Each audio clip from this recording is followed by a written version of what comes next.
The day had been longer than most. I was supposed to clock out by 5, but everything ran over. Back-to-back meetings, a surprise client visit, and a broken copier had stretched my patience thin.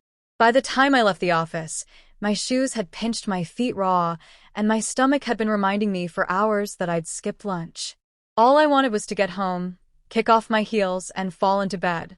The elevator in our corporate building was old, always slow, and almost always crowded. But today, it stood waiting for me, wide open and empty. For a second, it felt like a gift. I sighed, stepped in, and hit the button for the ground floor. The doors began to close. Then they paused. A hand slipped between them, pushing them open again. It was him, Luke Grayson, the one person in this building who could make my breath catch without saying a word. Tall, always perfectly put together, with sharp features softened by a smile that made everyone around him forget what they were doing. Luke wasn't just another coworker. He was the head of marketing 2 floors above me and far out of my league. We'd only exchanged a few words here and there, mostly polite greetings in the hallway or elevator small talk. But still, every time I saw him, my stomach flipped like it had a mind of its own. He stepped inside with a quick, apologetic glance. "Evening," he said, his voice low and smooth. "Hope I didn't hold you up." I smiled quickly, shaking my head. Not at all. I didn't trust myself to say more. The door slid shut, and the elevator began to move. I focused on the glowing buttons above the door, willing the ride to be quick. But of course, the universe had other plans. With a sudden jolt, the elevator shuddered to a stop between floors. The lights flickered once, then held steady. But the movement was gone. We were stuck. We both stared at the control panel. Luke pressed the emergency call button. Nothing. Then he pulled out his phone. No signal. I did the same. Same result. Just 2 blinking phones with no bars and a long pause that hung heavy in the stale air.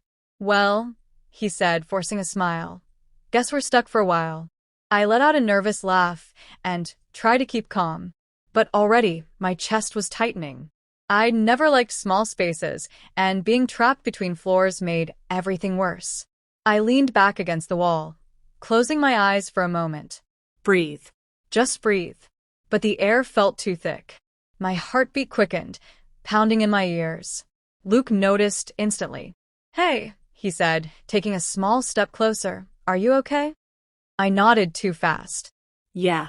I just don't do great in elevators." He tilted his head slightly, concern creasing his brow. "Claustrophobic." I nodded again, slower this time. "A little." He didn't crowd me, but came close enough that I could hear him clearly over the hum of the lights. "Try focusing on something else. Want to talk to me?" I blinked, surprised. "About what?" He shrugged. "Anything. Distraction helps, right?" I gave a weak laugh. "I guess." He leaned against the opposite wall, hands in his pockets. "Okay, let's play a game. 2 truths and a lie." That caught me off guard. I looked at him, and he gave me a gentle smile. "I'll go first. Let's see. I've skydived, I hate peanut butter, and I once auditioned for a reality cooking show." I raised an eyebrow. "You don't look like someone who'd hate peanut butter." He grinned. "You'd be right. That's the lie." I felt a small smile creep onto my face. The tension in my chest loosened just a little. "My turn," I said. "I once got lost in Italy by myself. I love thunderstorms, and I can't ride a bike." He blinked. "Wait, you can't ride a bike?" I laughed softly. "Nope. I was the kid who just never learned." "That's kind of adorable," he said. "But also a little sad. Tell that to my scraped knees when I tried last year." He chuckled, and something about the way he looked at me felt less formal, more real. Like for the first time, we weren't just 2 people passing each other at the coffee machine. Minutes passed. Then more. Still no movement from the elevator. I could feel the warmth rising, the lack of circulation making the air feel heavier. I leaned my head against the wall again, trying to keep the anxiety down, but my breathing started to quicken again. Luke noticed. "Okay. You're okay. Just stay with me." He stepped closer this time, but still kept a respectful distance. Let's keep talking, okay? Where's your favorite place you've ever been? New Orleans, I said immediately. I went last year with my sister. The food, the music, the way the city just breathes culture. I didn't want to leave. I've always wanted to go there, he said. You make it sound even better. Something shifted then.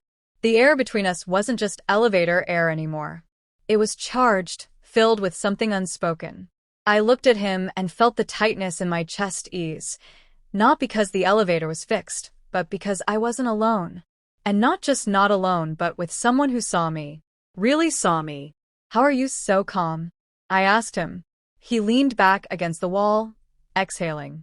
Honestly, I'm not. But I've been in worse situations.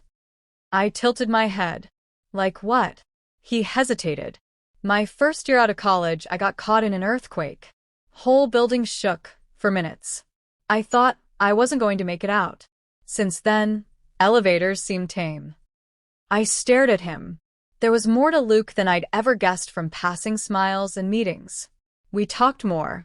About family, music, books we loved, the worst jobs we ever had. Somewhere in the middle of a story, he told about his old roommate accidentally setting a microwave on fire. I laughed hard enough that my ribs ached. And then the elevator jolted again. My breath caught, at first from fear, but then the hum of machinery returned. We were moving.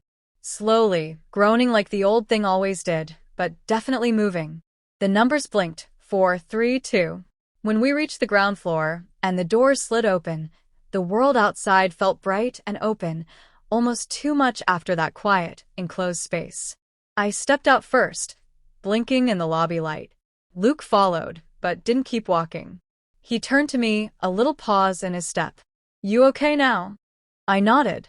Better than before. You did great, he said, his voice softer. I've seen people panic in situations like that. You stayed grounded. I gave a little smile. Only because you kept me distracted. He looked at me then, not like a coworker, but like something else entirely. It wasn't hard. I like talking to you. I swallowed. There it was. That shift again. My heart thudded, not with panic, but something else entirely. Me too. We stood in silence for a beat too long. Then he said, would you want to maybe grab coffee sometime? Not at the office cafe. Somewhere better. I blinked. Like a date? He smiled. Only if you want it to be. My cheeks burned, but I nodded. I'd like that. He smiled, gave a little nod, and then stepped back. I'll message you. I watched him walk away, still stunned, still catching my breath. Not from fear this time, but from whatever had just started in that tiny elevator between us.